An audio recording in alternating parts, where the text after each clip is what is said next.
하나님 말씀 같이 봅니다. 하나님 말씀 사무엘상 27장 1절부터 12절의 말씀입니다.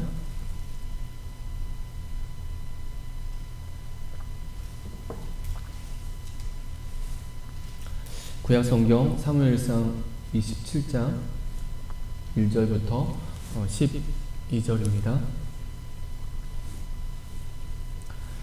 네, 한 절씩 교독하겠습니다. 제가 먼저 1절부터 읽겠습니다. 다윗이 그 마음에 생각하기를 내가 후일에는 사울의 손에 붙잡히리니 블레셋 사람들의 땅으로 피하여 들어가는 것이 좋으리로다.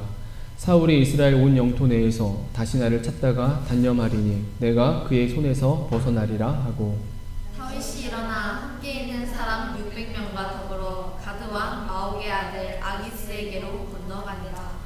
다윗과 그의 사람들이 저마다 가족을 거느리고 가드에서 아기스와 동거하였는데 다윗이 그의 두 아내 이스라엘 여자 아히노암과 나발의 아내였던 갈멜 여자 아비가일과 함께 하였더니, 다윗이 가드에 도망한 것을 어떤 사람이 사울에게 전하매 사울이 다시는 그를 수색하지 아니하니라.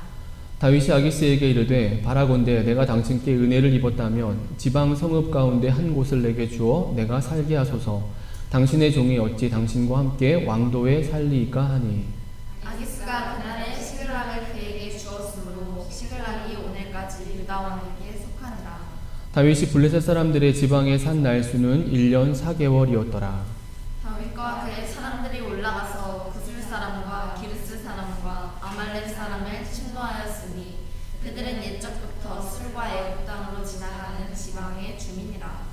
다윗이 그 땅을 쳐서 남녀를 살려두지 아니하고 양과 소와 나귀와 낙타와 의복을 빼앗아 가지고 돌아와 아기스에게 이르매, 아기스가 이르되 너희가 오늘은 누구를 침노하였느냐 하니 다윗이 이르되 유다 네겝과 여람무엘 사람의 네겝과 겐 사람의 네겝이니이다 하였더라.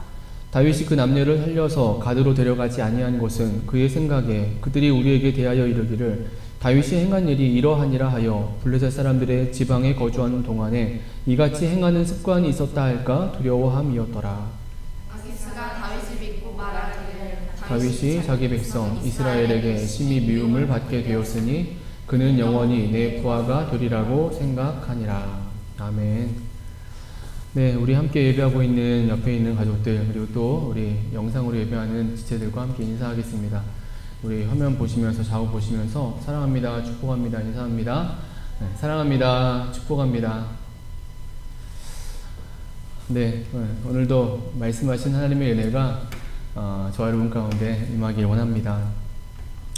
오늘 받을 말씀의 제목입니다. 현실적인 선택은 최선이 될 수 없다. 현실적인 선택은 최선이 될 수 없다. 우리는 지난주에 26장의 말씀을 통해서 정말 멋있는 그런 신앙의 모습을 보았습니다. 다윗이 보여주고 있는 하나님 나라의 모습, 하나님 나라의 백성됨의 모습이었죠. 확신을 누리는, 더 큰 확신을 누리는, 큰 확신 안에 거하는 그런 모습이었습니다. 그것이 이제 우리가 말씀을 들었듯이 또다시 사울을 죽일 수 있는 기회 속에서도, 아니 그 전에 보면은 그 앞에서부터는 다시 시작된 그 사울의 치밀한 추격 앞에서 조급해하지 않고, 그래서 부하 한 명만 데리고 사울의 진영으로 나아간 모습이 그것이었고요. 그리고 그래서 충분히 죽일 수 있었던 그 상황 속에 여전히 사울을 죽이지 않는 모습, 이것이 다윗이 보여준 큰 믿음, 큰 확신의 모습이었다라는 것이죠. 하나님께 온전히 맡기는, 하나님을 온전히 신뢰하는 그런 확신, 분명한 확신이 다윗에게 있었다라는 것이었습니다. 요즘 청와대 또 국회에 우리가 그 청원 또는 동의할 일들이 참 많이 자주 있어요. 주중에도 우리가 그렇게 동의를 했었는데요. 저도 개인적으로 한 주에 또는 두 주에 한 번씩 동의하는 그런 일들을 합니다. 그런데 정말 유용하고 긍정적인 동의를 할 수 있으면 참 좋겠는데, 하는 그 동의들, 청원의 동의들은 반대해야만 일들에 대한 그런 동의가 줄을 이루었어요. 저는 이러한 상황들을 보면서 정말 우리가 사는 이 시대가 얼마나 악한 시대인지, 또 어떤 시대인지를 우리가 이렇게 충분히 보게 되는 것 같아요. 그러니까 하나님 나라, 하나님의 말씀, 하나님 나라의 원리와는 너무나 다르게 흘러가고 있는 시대 속에 우리가 서 있는 것이죠. 여러분, 이런 시대 속에서 하나님 나라를 살아가는 자들, 크리스천들에게 정말 요구되고 필요한 모습이 무엇이냐? 우리가 지난주에 봤던 그 다윗의 모습이라는 거예요. 확신, 더 큰 확신 안에 거하는 모습이라는 사실이에요. 오늘 다시금 저와 여러분이 우리 그 공동체가 이런 혼란하고 또 불완전한 세대 속에서 하나님 안에서, 하나님으로 인해서 확신하는, 더 큰 확신 안에 거하는 은혜가 있어지게 되길 간절히 소망합니다. 그래서 세상은 이러할지라도 우리가 이 세상 속에서 오히려 하나님 나라, 하나님의 기뻐하심을 쫓아가면서 그 기뻐하심을 온전히 이루어가는 그런 은혜가 우리 가운데 있어지게 되길 간절히 소망합니다. 그런데 오늘 우리가 27장의 말씀을 읽었듯이 그렇게 좋았던 그 좋은 믿음, 큰 믿음을 보여준 다윗의 모습이 조금 달라진 상황을 우리가 이제 보게 되어져요. 여러분, 그것이 이제 2절의 말씀입니다. 2절에 이렇게 말씀하고 있습니다. 다윗이 일어나 함께 있는 사람 600명과 더불어 가드왕 마옥의 아들 아기스에게로 건너가지라. 다윗이 자신과 함께하는 그 공동체와 함께 가드 왕에게 이스라엘을 떠나서 블레셋 땅으로 도망했다라는 사실이에요. 우리는 그동안 다윗의 말씀을 들어오면서 이 다윗의 모습이, 다윗의 행한 일들이 하나님 나라의 과정이다, 하나님 나라의 모습이다, 이렇게 말해왔어요. 우리가 이렇게 이 말씀을 본 이유는 다윗의 모습이 한 개인의 신앙의 모습을 넘어서서 하나님 나라의 모습이다라고 말할 수 있었던 이유는 그렇게 생각하는 기본적인, 접근하는 그 기본적인 이해가 있었습니다. 그것이 무엇이었냐면은 다윗이 이 광야 여정, 이 도망자의 삶을 시작하면서 그 삶을 회피하지 않았다라는 것이었어요. 회피하지 않고 받아들였다라는 점이었어요. 도피 초기에 블레셋에 갔다가 미친 척 하면서 살아왔던 그 이후로 다윗은 어떤 위기와 고난 속에서도 이스라엘을 떠나지 않고 이스라엘 안에서 광야에서의 삶을 다 감당했다는 거예요. 왜냐? 이것이 하나님 나라이니까. 자신에게 허락된 하나님 나라이니까. 그러니까 온갖 죽음의 위기 속에서도 이스라엘을 떠나서 피하지 않았던 그 다윗의 모습은 그가 하나님의 일하심, 하나님의 인도하심 앞에서 순응하고 있음을 보여주는 직접적인 모습이었다라는 거예요. 하나님 나라 이렇게 흘러가고 있고 그 안에 있는 다윗이 이렇게 반응하고 있다라는 그런 이해가 있었기 때문에 다윗의 삶을 보면서 이건 하나님 나라의 과정이다, 하나님 나라의 모습이다라고 우리는 말씀을 나누어 왔다라는 거예요. 그런데 그러했던 다윗이 오늘 본문에 블레셋으로 도피를 한 것입니다. 무언가 조금 달라진 모습인 것이죠. 우리는 먼저 이 상황을 보면서 우리가 고난, 환난에 대한 분명한 한 가지 통찰을 우리가 할 수 있어요. 그것은 어떤 고난과 환난으로부터의 한두 번의 성공이나 위로가 결코 영원할 수 없다라는 것입니다. 완전할 수 없다는 것이죠. 그러니까 한두 번의 성공이, 그 멋진 모습이, 그런 믿음이 계속된 영향을 끼치지 못한다라는 사실이에요. 그래서 우리가 앞에서 보았던 26장의 그 놀라운 멋진 모습을 보인 다윗, 하지만 그 사건 이후에 오늘 본문에 보니까 그 사건이 그렇게 멋진 신앙의 모습일지라도 다윗이나 다윗의 진영에 그렇게 대단한 결과를 가져오지 않았다라는 것을 알 수 있죠. 물론 이유가 있습니다. 왜냐하면 문제는 사울이었기 때문이죠. 다윗이 문제가 아니라 사울이 문제였기 때문이에요. 비록 그 26장에 사울이 다윗의 그 큰 확신 앞에서 뉘우치는 듯한 고백과 또 물러나는 퇴각을 했지만 그것은 사울의 진심이 아니었고 결론적으로 그냥 그 상황이 끝나지 않고 더 연장된 것 뿐이에요. 다윗의 광야 생활과 도피 생활에 어떤 더 연장된 장기화만을 가져온 결과가 26장의 결과가 될 수 있다는 거예요. 고난이나 환난은 여러분 그렇게 간단하게 정리가 되지 않는다라는 사실이에요. 네버엔딩 스토리처럼 계속해서 믿음의 인생들 안에 존재하고 그 삶에 영향을 미친다라는 것이죠. 여러분, 오늘 우리의 삶도 마찬가지입니다. 우리의 삶에 찾아온 위기와 문제와 고통들 그렇게 쉽게 한꺼번에 해결되지 않는다라는 것이죠. 그 고난 앞에서 멋진 승리를 우리가 하더라도 고난은 또다시 계속 믿음의 인생의 주변에 나타나서 배회하면서 다시금 고통을 안긴다라는 사실이에요. 여러분, 다윗도 그랬던 것 같아요. 그래서 다윗이 블레셋으로 가기를 결정한 것입니다. 우리는 1절 말씀을 통해서 그 중심을 조금 더 살펴볼 수 있는데요. 우리 1절 말씀을 같이 한번 읽겠습니다. 1절 같이 읽습니다. 다윗이 그 마음에 생각하기를 내가 후일에는 사울의 손에 붙잡히리니 블레셋 사람들의 땅으로 피하여 들어가는 것이 좋으리로다.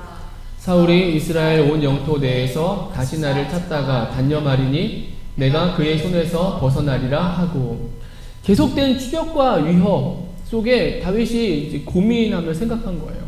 상황이 이러하니까 이번에도 사울을 살렸고 저번에 사울을 살렸는데 그럼에도 불구하고 이 상황이 계속 쫓기니까 이러하니까 결국 내가 언젠가는 붙잡힐 것이니까 차라리 블레셋 땅으로 가면 더 이상 나를 쫓지 않을 것이다 라는 생각을 한 것이죠.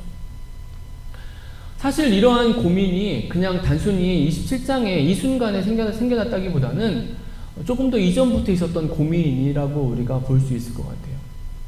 우리는 그것을 찾아볼 수 있어요. 26장의 말씀 속에서 다윗이 큰 확신의 모습을 보여주고 있는, 멋진 모습이 비춰지고 있는 그 26장 속에 우리는 이러한 다윗의 고민을 우리가 찾아볼 수 있습니다. 여러분, 그 말씀이 26장 18절부터 19절의 말씀인데요. 우리 같이 한번 더 읽어보죠. 18절 19절 같이 읽습니다.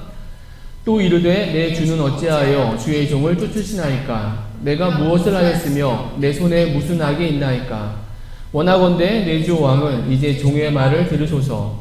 만일 왕을 충동시켜 나를 해하려 하는 이가 여호와시면 여호와께서는 재물을 받으시기를 원하나이다마는 만일 사람들이면 그들이 여호와 앞에 저주를 받으리니 이는 그들이 이르기를 너는 가서 다른 신들을 섬기라 하고 오늘 나를 쫓아내어 여호와의 기업에 참여하지 못하게 함이니이다.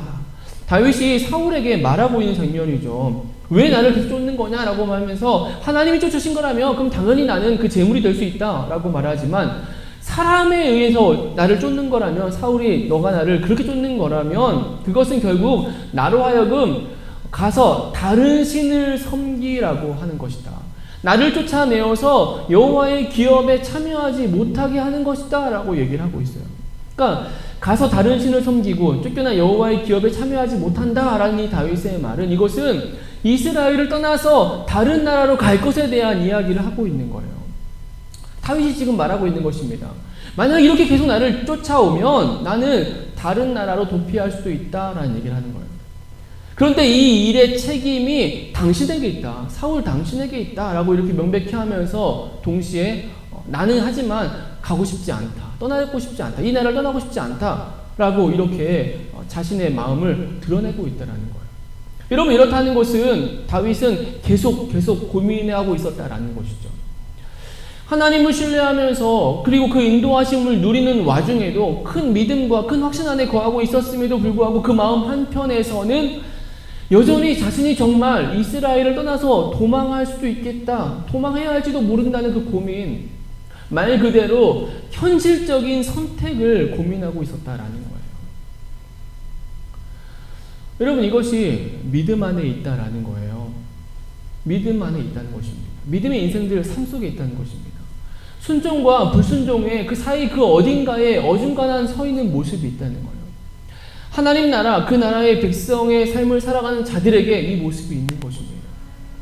하나님을 믿고 따르고 순종하면서도 인간의 마음 그 어딘가에는 주어진 삶의 그 문제, 힘든 문제, 아픔, 고뇌 속에서 현실적인 선택을 고민하는 모습이 있다라는 것이죠.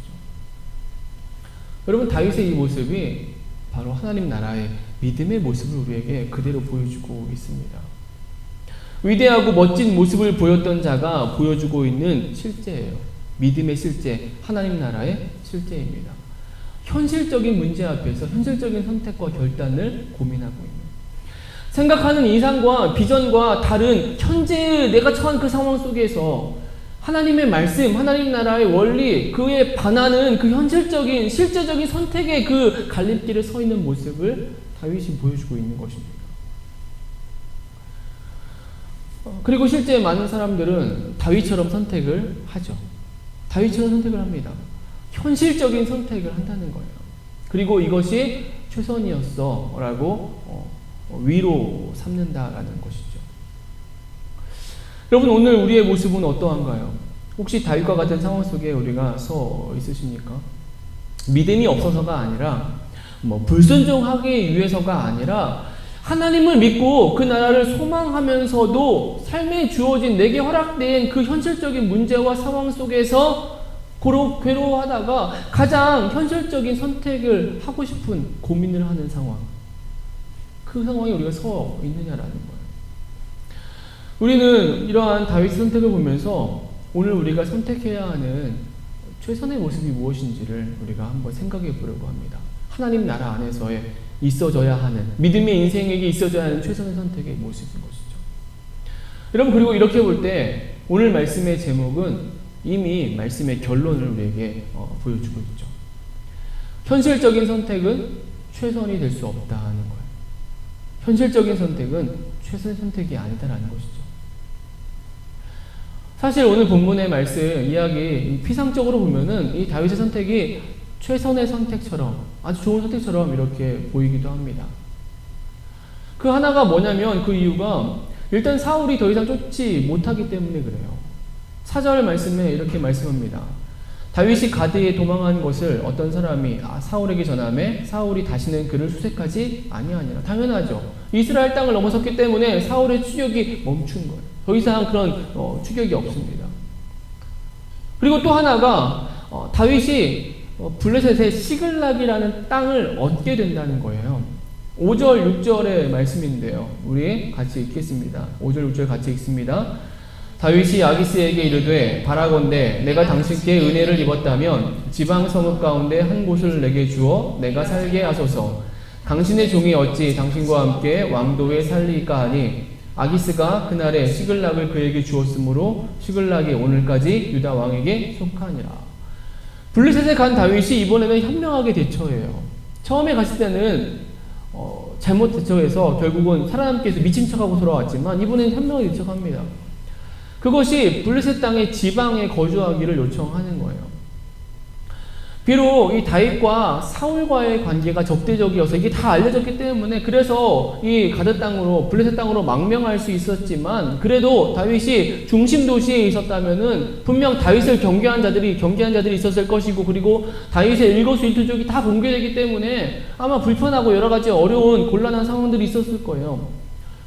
그래서 이 다윗이 한쪽 지방에 거하기를 요청하고 시글락이라는 땅을 사사받아서 그 땅에 이제 거주하게 되는 것입니다. 여러분, 그런데 6절 말씀 읽었듯이 그 땅이 그날 이후로 계속해서 유다 땅이 되었다. 유다 왕에게 속했다. 유다 땅이 되었다라고 이렇게 말하고 있다는 거예요. 여러분, 이 말의 의미는 일종의 영토의 확장의 의미를 갖는 거예요. 블레셋 땅이었던 그 시글락 땅, 원래 이스라엘에게 주어진 가나안 분배 때 주어진 땅이긴 했지만 그 땅을 이제 계속해서 유다 땅이 될 수 있는 영토 확장의 의미가 되는 것입니다. 여러분, 이렇게 보면 이 블레셋으로의 망명은 어쩌면 좋은 선택, 최선의 선택이라고 볼 수도 있는 거예요. 추격도 피하고 안전해지고 그리고 땅도 더 얻는, 현실적인 상황 속에서의 그 선택이 나름의 성과를 가져온 그런 선택이었다라고 볼 수도 있다는 거죠. 그런데 정말 그러한가?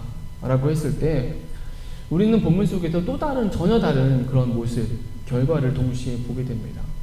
여러분, 그것이 결코 당당하지 못했던 시간과 다윗의 삶이에요. 다윗의 공동체의 모습입니다. 그것을 보여주는 것이 8절부터 11절의 말씀인데요.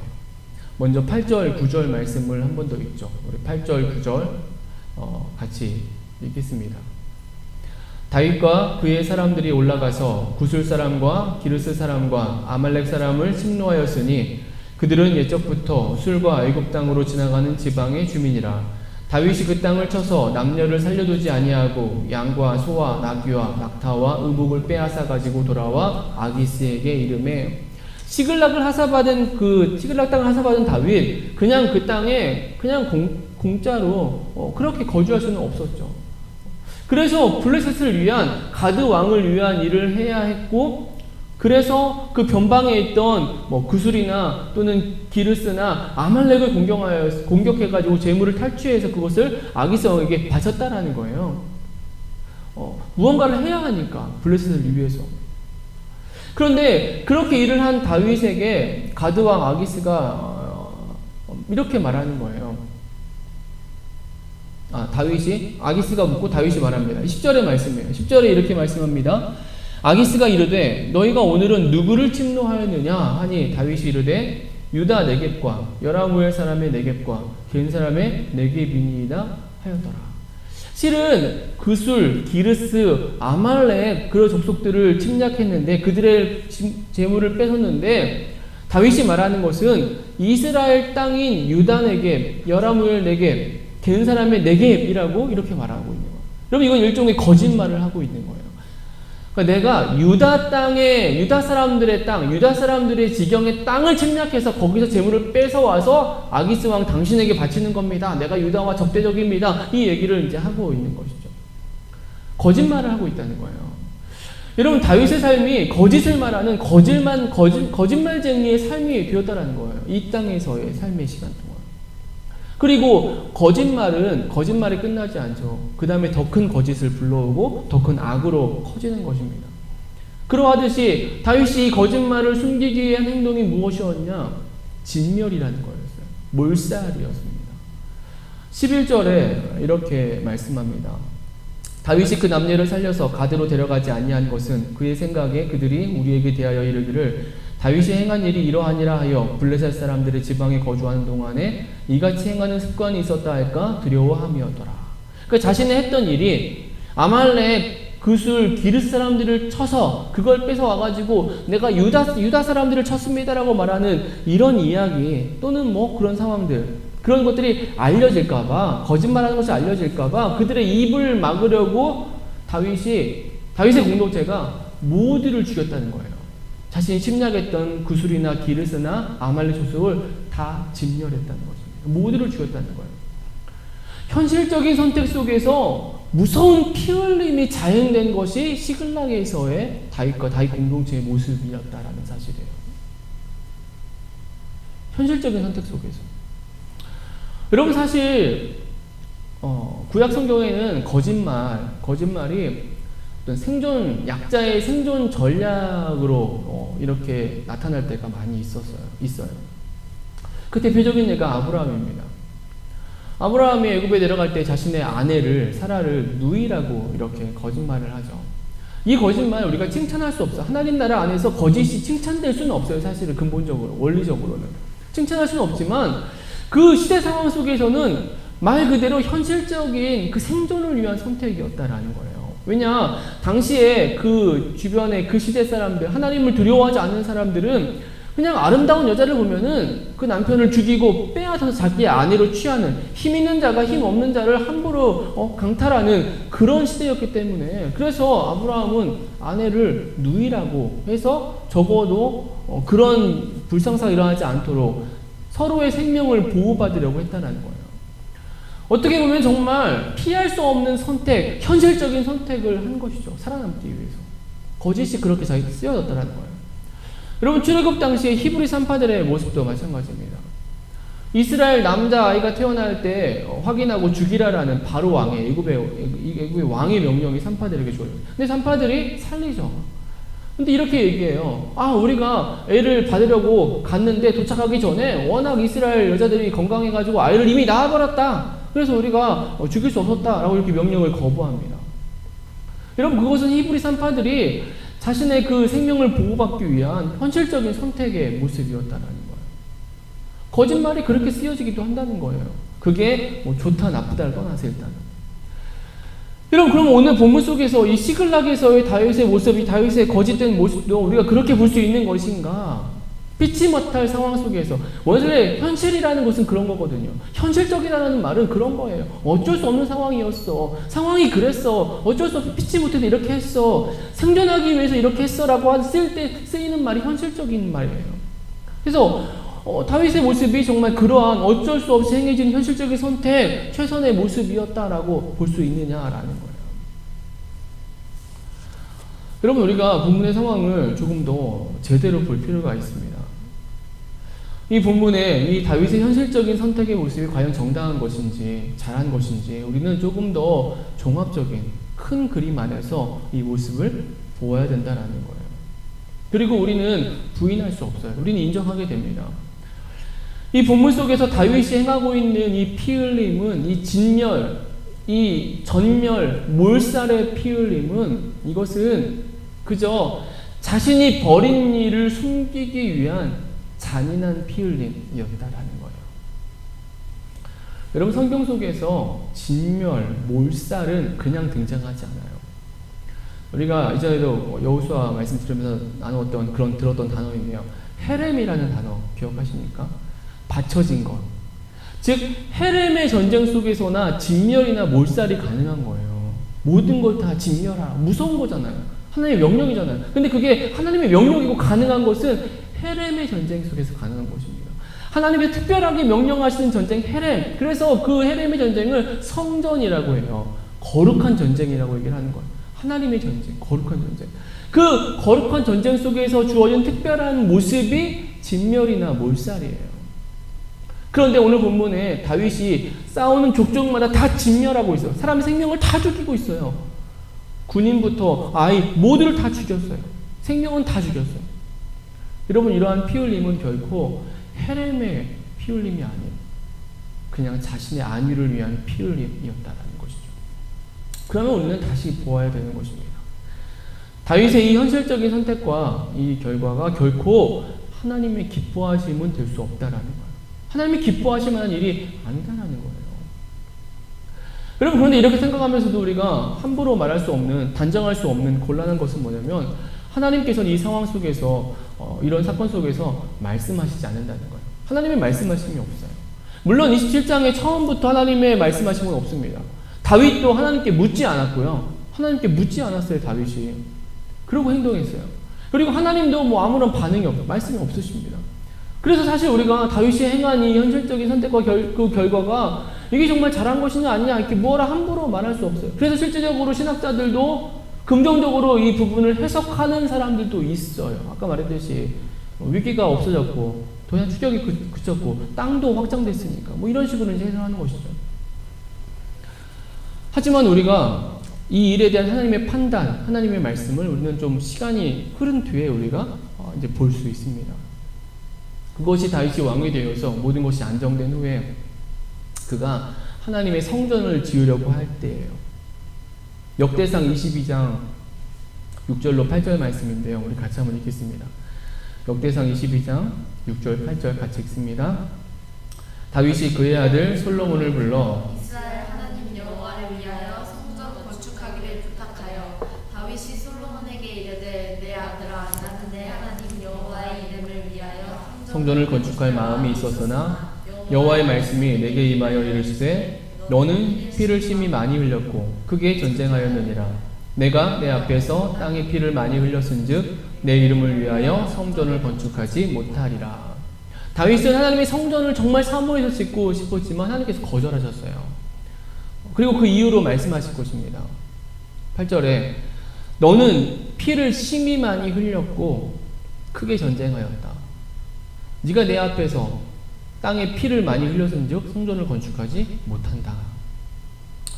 피 흘림 때문이라고 말씀하고 있다는 거예요. 이 피 흘림, 뭐 그저 다윗이 행한 수많은 전투들 중에서 흘린 그 피를 말하는 것일까요? 뭐 그럴 수도 있어요. 실제적으로 전쟁을 하면 사람을 죽이고 피를 흘릴 수밖에 없으니까. 하지만 그 많은 전쟁들, 전투들이 하나님의 명령에 의해서 치러진 전쟁도 많아요. 하나님의 뜻하심, 하나님의 영광을 위한 그런 전쟁들이 있다는 거예요. 여러분, 그렇다고 한다면은 하나님께서 거절하고 있는 이 이유, 이 피 흘림은 조금 색깔이 다른, 의미가 다른 피 흘림이라고 볼 수 있는 거예요. 싸워야만 하는 전쟁 속에서 하나님의 명령으로 나간 싸움이 아니라 하나님의 말씀대로 나간 그 피 흘림이 아니라 다른 피 흘림의 의미를 말씀하고 있다라는 것이죠. 그럼 그것이 바로 오늘 본문 속의 피 흘림이에요. 자신이 행한 거짓말 때문에 행해야 했던, 자신이 했던 그 현실적인 선택 때문에 해야 했던 그 결과로서 행해진 몰살과 그 진멸의 피 흘림이라는 것이죠. 여러분, 하나님이 다 보고 계셨다라는 거예요. 다윗의 현실적인 선택과 그로 인한 결과들, 말 그대로 인간에게 주어진, 인생에 주어진 절박한 문제와 위급한 상황 속에서 행해진 그런 현실적인 선택들이었기 때문에 하나님은 어떤 즉각적인 평가를 내리지 않고 계시지만은 다 보고 계셨다라는 거예요. 그리고 말할 때를 기다리신 것입니다. 그 행동들에 대한 하나님의 실망 어린 그 중심이 적어도 인생이 그 말을 듣고 납득할 수 있을 때, 다윗이 그래서 왕이 된 다음에 모든 게 안정된 다음에 그래서 더한 열정을 가지고 성전을 아름답게 짓고 싶어서 하나님께 드렸는데 하나님 그때 말씀하신 거예요. 너는 너무 많은 피를 흘렸다라고. 여러분, 그러면 우리는 이제 말할 수 있습니다. 오늘 본문에 다윗의 이 현실적인 선택은 결코 최선의 선택이지 않다라는 사실이에요. 인생이 취하는, 인생이 행하게 되는 현실적인 선택들은 어쩔 수 없다라고 말하는 현실적이라는 표현이 붙는 그 선택들은 결코 하나님의 기뻐하심이나 하나님의 바라시는 선택이 되어질 수가 없다라는 거예요. 마태복음 10장 16절에 이렇게 말씀합니다. 같이 한번 읽습니다. 시작. 보라, 내가 너희를 보냄이 양을 이리 가운데로 보냄과 같도다. 그러므로 너희는 뱀같이 지혜롭고 비둘기같이 순결하라. 너희를 보냄이 양을 이리 가운데로 보냄과 같다. 여러분, 이것은 그만큼 위급하고 절박한 상황 속에 서 있음을 얘기하는 거예요. 믿음의 인생들이 이런 상황 속에 서 있다는 거예요. 이리 가운데 있는 양과 같은 모습이라는 거예요. 예수님이 하신 말씀이잖아요. 믿음의 삶이, 하나님 나라의 백성의 삶이 그저 편안하고 안전하기만 한, 부족함이 없는 여유 있는 그러한 삶 속에 있지 않다라는 거예요. 예수님이 말씀하시고 있습니다. 그리고 그런 상황 속에서, 그 현실적인 그 힘듦의 상황 속에서 예수님의 말씀, 예수님의 답변은 이거예요. 너희는 뱀같이 지혜롭고 비둘기같이 순결하라. 하나님의 백성의 모습이 어떠해야 될지를 말씀하시는 것이죠. 뱀같이 지혜롭고 비둘기같이 순결하게 해라. 여러분, 뱀같이 지혜롭게라는 이 말, 우린 여러 가지 생각들을 할 수 있는데요. 대체 이게 무슨 말이지? 뱀처럼, 뱀은 교활하고 그런 치밀하고 사악한 그렇게 평가되는 것인데 그런 모습이 필요하다는 건가? 여러분, 이 뱀처럼 지혜롭게라는 말이 결코 목적의 수단을 정당화시키는 그런 거 말하지 않을 거예요. 어떤 세상의 경제적인 이치나 세상의 처세술이나 세상의 현실성을 말하지 않을 거예요. 예수님이 그것을 말씀하시지 않았을 거예요. 왜냐하면 만약에 그렇게 생각한다면은 예수님의 말씀은 그냥 상황에 맞게 그 상황에 따라 살아가는 상황 윤리, 그게 답이야 라고 말하는 것처럼 이런 말씀밖에 되지 않기 때문입니다. 여러분, 그게 아니라 하나님 나라, 하나님의 백성됨 안에서 이 말씀을 하고 있는 거예요. 지혜롭게. 뱀이 중요한 게 아니라 지혜롭게라는 거예요. 말 그대로 지혜를 가지고, 통찰력을 가지고 현실에 타협하거나 상황에 순복하지 말고, 이리 가운데 양이 있는데 얼마나 위급하고 위태로운 상황이에요. 그 안에서 참 지혜로 판단하고, 그리고 순결함으로, 선한 방법으로, 선함으로, 하나님의 기뻐하시는 방법으로 이겨내라 라고 말씀하는 것입니다. 최선의 선택은 바로 이러함을 말씀한다라는 거예요. 어떤 현실적인 선택, 피치 못할 선택이 아니라 현실의 어려운 상황을 믿음으로 직시하면서 지혜 안에서 말씀 안에서 통찰력을 가지고 하나님의 기뻐하신 대로, 말씀대로 하는 선택. 여러분, 이것이야말로 하나님이 기뻐하신 선택, 하나님이 바라시는 그 최선의 선택이 되어진다라는 사실입니다. 오늘 저와 여러분 안에, 우리 그 공동체 교회 안에 이러한 선택, 이러한 최선의 모습 있어지게 되길 간절히 소망합니다. 다윗은 그러한 선택을 하지 못했어요. 하지만 오늘 우리는 이 마지막 시대 속에서 정말 종말이라고 말해도 어색하지 않은 코로나19라는 상황이 가져온 시대적인 상황은 정말 마지막 때의 모습을 단편으로 보여주고 있는 것 같아요. 이 코로나 같은 상황이 더 심각해지고 더 넓어지고 더 많아지게 될 것 같아요. 이 마지막 때. 이런 시대 속에서 현실적인 선택을 할 수밖에 없는 그런 위기와 그런 문제 속에서 우리는 최선의 선택을 할 수 있는 믿음의 백성들 되어지길 소망합니다. 이 마지막 때에 크리스찬으로 살아가는 것, 특별히 신앙과 비전의 방향을 공동체적인 삶, 하나님 나라, 현세적인 하나님 나라로 세우고 살아가는 것은 정말 어려워요. 그냥 적당히 믿음 생활하면서 종교적인 생활, 취미적인 생활처럼 종교 안에서 나 그래도 이런 신앙적인 부분을 가지고 있어. 여러분, 이렇게 살아가면 그냥 무난하게 살아갈 수 있을지 모르겠지만 정말 하나님 나라를 마음에 품고 그 나라의 원리를 마음속에 담고 그래서 그 방법대로 살아가기를 소망한다면 너무도 힘들고 어려운 상황을 살아가게 된다는 거예요. 하지만 이런 시대 속에서 우리는 최선의 선택을 하는 그런 믿음의 모습이 있어지길 소망합니다. 오직 말씀, 하나님을 기억하면서 뱀처럼 지혜롭고 비둘기처럼 순결함 속에서 정말 말씀대로 하나님이 허락하시는 보여주신 그 말씀대로 세상에 좋아 보이는 방식과 세상에 잘 나가는 방식과 세상이 말하는 그런 지배적인 방식이 아니라 성경 속에서 하나님이 원하시는 그 가치와 원리를 붙들고서 우리에게 주어진 하나님 나라를 살아가는 그런 모습이 있어지길 소망합니다. 우리에게 주어진 한 주가 정말 그런 한 주가 되어서 정말 하나님이 원하시는 그런 믿음과 신앙의 모습으로 하나님 나라를 살아내는 최선의 모습으로 최선의 선택으로 그 나라를 살아내는 저와 여러분 우리 그 공동체 교회가 되어지게 되길 주님의 이름으로 축원합니다. 우리 같이 한번 기도하겠습니다. 우리 이 시간 기도할 때에 우리에게 주어진 또 한 주를 우리가 이어갑니다. 우리가 처한 상황은 여전히 어렵고 또 불안정한 상황 속에 있습니다. 놀림과 지침 속에 있습니다. 이런 시대 속에서 흔히 하게 되는 현실적인 선택, 그 선택을 최선이라고 말하고 살아가는 그런 모습들이 우리에게 있습니다. 하나님, 이 상황 속에서 현실적인 선택을 취하는 것이 아니라 말씀의 선택, 하나님이 원하시는 선택, 하나님이 원하시는 그 나라의 원리를 선택할 수 있는 믿음과 용기가 그 길이 힘들고 여전히 광야길이고 여전히 고난의 긴 시간들이처럼 비교될지라도 하나님 살아계시기 때문에 하나님 온전히 신뢰하고 붙잡고 그 믿음의 길을 걸어가는 우리의 모습을 되게 도와달라고 그렇게 살아낼 힘과 은혜와 용기를 달라고 우리 다시 한번 기도합니다. 같이 기도합니다. 아버지 하나님 감사합니다. 오늘 우리를 사랑하셔서 예배대로 세워주시고 하나님 말씀 앞에 하나님 나라 소망하며 그 은혜 구하게 하시니 감사합니다. 아버지 하나님 다윗이 그 멋진 믿음의 모습을 보였던 다윗이 하나님 나라를 이해하고 하나님 나라의 원리로 살아갔던 그 다윗이 이스라엘 땅을 떠나서 그의 땅으로 나아갔습니다. 그리고 땅에 나아가서 그가 행하지 않아야 될 무서운 피 흘림의 모습들을 흘릴 수밖에 없었습니다. 하나님 현실적인 선택이었지만 하나님 그 현실 선택이 하나님의 기뻐하시는 것을 바라심이 될 수 없었습니다. 하나님 오늘 우리도 어쩌면 다윗처럼 그러한 실수와 그러한 반복된 모습 안에 우리가 서 있지 않습니까? 하나님 삶이 힘들고 상황이 어렵고 우리가 대처해야 될 이 사회가 어둡기 때문에 그래서 적당히 타협하고 적당히 만족하고 적당히 협력하면서 이 땅을 살아가는 모습 하지만 그것 때문에 우리가 피 흘리게 되는 우리의 모습을 가리기 위해서 다른 것으로 가리우고 다른 것으로 채우고 다른 변명을 하는 그런 모습으로 살아가는 그런 모습이 우리가 되지 않습니다. 하나님 우리를 용서해 주시고 우리가 정말 하나님 나라의 원리대로 주의 말씀을 이 땅을 살아내게 도와주셔서 그래서 우리가 온전히 살아내고 우리 자녀들에게도 이것이 믿음이라고 이것이 신앙이라고 하나님 나라의 백성의 삶이라고 우리의 믿음을 전달할 수 있는 하나님 그런 모습으로 우리가 서게 도와주옵소서.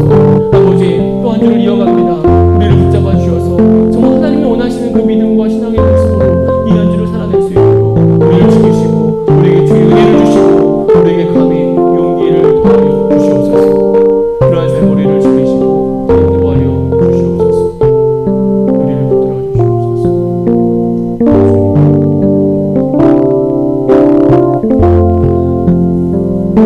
하나님 정말 우리가 이 마지막 때에 하나님이 원하시는 그 최선의 선택을 할 수 있기를 원합니다. 현실적인 선택이 아니라 상황에 이끌리는 선택이 아니라 하나님이 말씀하셨고 하나님이 허락하셨고 하나님이 보여주신 그 원리대로 그 삶의 모습대로 우리에게 주어진 나라 이 하나님 나라를 살아낼 수 있도록 도와주옵소서. 그런 삶을 살아낼 힘과 용기와 은혜를 이 한 주간에도 우리에게 더하여 주옵소서. 감사드리며 예수님의 이름으로 기도합니다. 아멘. 우리 다 같이 공동체 고백 같이 고백하시고 드려진 예물을 위해 기도와 축도로 예배를 마치도록 하겠습니다. 우리 공동체 고백 같이 고백합니다. 우리는 세상으로부터 부름받은 하나님의 백성임과 동시에 세상으로 보냄받은 그리스도의 제자로서 영성 있는 자로 교통하는 관계를 통해 이 세상을 향한 섬김의 삶을 살아가는 그 공동체입니다. 하나님 감사합니다. 지난 한 주간도 우리를 또 지켜주시고 보호해 주시고 오늘도 하나님 주 앞에 서서 예배할 수 있도록 우리의 심령과 우리의 중심을 붙들어 주셔서 감사합니다. 오늘도 하나님 주 앞에 예배하며 또 이 한 주간에도 우리에게 주셨던 그 물질들을 구별되어 올려드렸습니다. 드린 물질 받아주시고 이 물질이 하나님 나라에 또 하나님의 몸된 교회에 온전하게 쓰여지게 하여 주옵소서. 주 앞에 하나님의 것을 인정하여 드린 그 손길과 가정과 기업을 주셔서 하나님 때마다 일마다 정말 채우시며 공급하시며 풍성케 하심의 역사 누리게 하여 주옵소서. 이제는 우리 주 예수 그리스도의 은혜와 아버지 하나님의 무한하신 사랑하심과 성령님의 교통하심의 역사가 이 어두운 시대 속에서 현실적인 선택이 아닌 하나님의 말씀과 원리와 하나님의 기뻐하심을 따라 최선의 선택의 삶을 살아가기를 소망하는 주의 백성들 머리 위에 이들의 가정과 앞길 위에 하나님 세우신 기업 원AN 위에 헬로하임 카페 위에 우리 그 공동체 교회 위에 지금부터 영원토록 함께 있을지어다. 아멘.